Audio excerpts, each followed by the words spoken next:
Horror movies don't necessarily have to be complicated. I've talked in my Him review about elevated horror and the effect that it has had on the storytelling of horror movies and how it's helped expand the variety of content talented writers and filmmakers can put into their stories. But at the same time, a simple premise is sometimes all you need.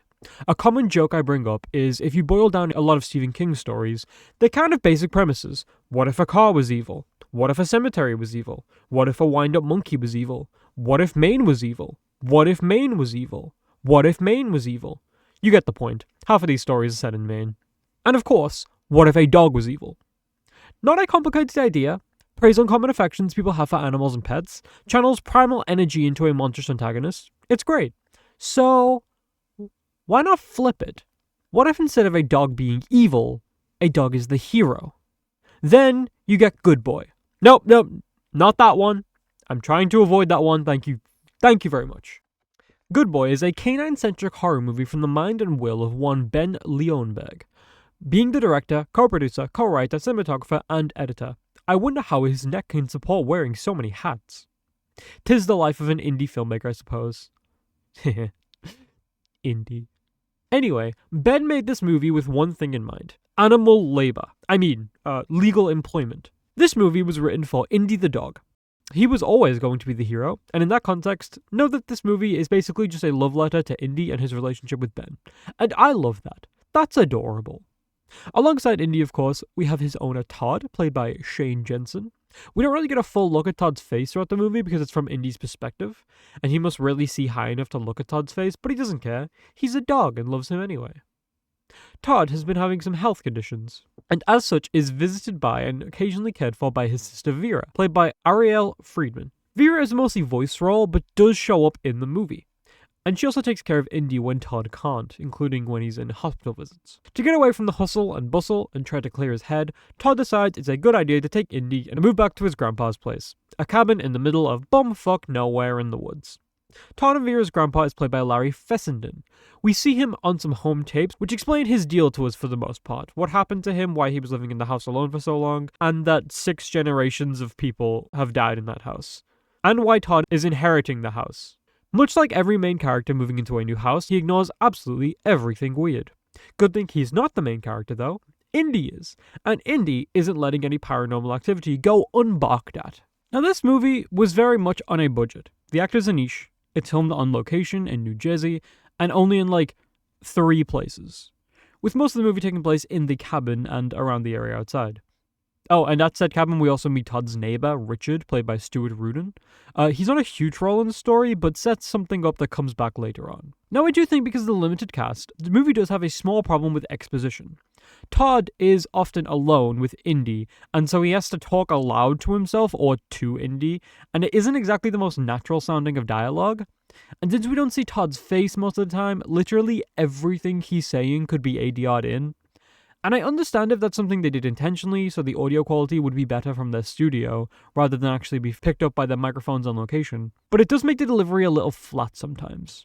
I do feel bad criticizing this kind of thing because I understand that they probably had a lot of necessary changes to the style and filmmaking process to manage that.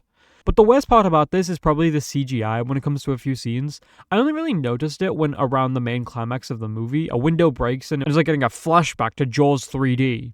But it didn't take me out of it too much. My girlfriend mentioned a lot more moments where the CGI was wonky, so I must have just missed some of that. Outside of the human performances though, Indy really is the star.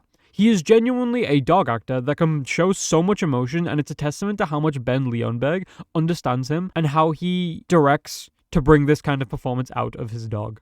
I've heard that during some scenes, a production member would have to call Indy with pss, pss, pss to catch his attention, and then they play loud noises over it, and I find that adorable. Dog movies are a dime a dozen, but this one has a clear vision that genuinely understands what situations it wanted to put the dog in, and how that would differ from previous movies. Dogs in horror movies are targets, but this time, Todd is the target, and Indy is going to make sure that nothing bad happens to his owner and friend.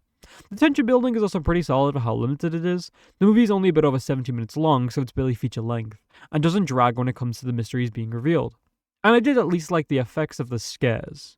A couple of them were pretty neat, even if they didn't really affect me much. For what it's worth though, it is very much a film focused on the novelty of it's a horror movie, but with dog as main character. The charm of the low budget and genuine passion put into this entire project is really sweet though, and it definitely helps me respect it more. Indy himself is adorable and lovable and kept booping the camera when filming, so I can't stay mad at him. And having the movie focus on his relationship with Todd makes a lot of sense. It's almost like it's asking, how far will you go for your best buddy? And I like that. It's interesting to view from the POV of an animal instead of the human. I have 2 dogs myself, and I know they wouldn't be doing shit for me. They would be passed the hell out asleep while I scream and writhe in agony. I did feel the same kind of thing when Stray came out, the game where you play as a cat.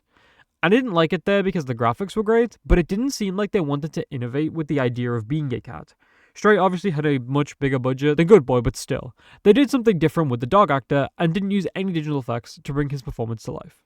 But yeah, there's really not that much for me to talk about here. The dog horror movie has some interesting ideas it wants to explore, but mostly wears the badge of being made from the love between Ben and Indy. Also, it was fun seeing Indy watch Indiana Jones, which is evidently his namesake. The acting isn't amazing, but it's on a budget and still services the story. Indy is amazing, and I love what they've been doing with him for the marketing, trying to get a non-human actor award made, which I can confidently say Indy would deserve. That being said, it's not going to blow you away, but it's a fun time. It's already made almost triple its budget, and that is well deserved. I hope this team gets to make more content and collaborate for future releases, and I hope we get to see Indy again. I'm giving Good Boy a solid 6 out of 10. I wish I was whimsical enough to go higher, but Indy hasn't quite rubbed off on me yet. And if you want to be a good boy for me, you should subscribe. The YouTube algorithm isn't kind to smaller creators like me, so any help is appreciated, and you can always undo it later.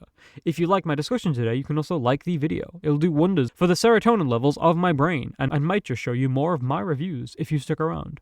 Until then, take care and have fun.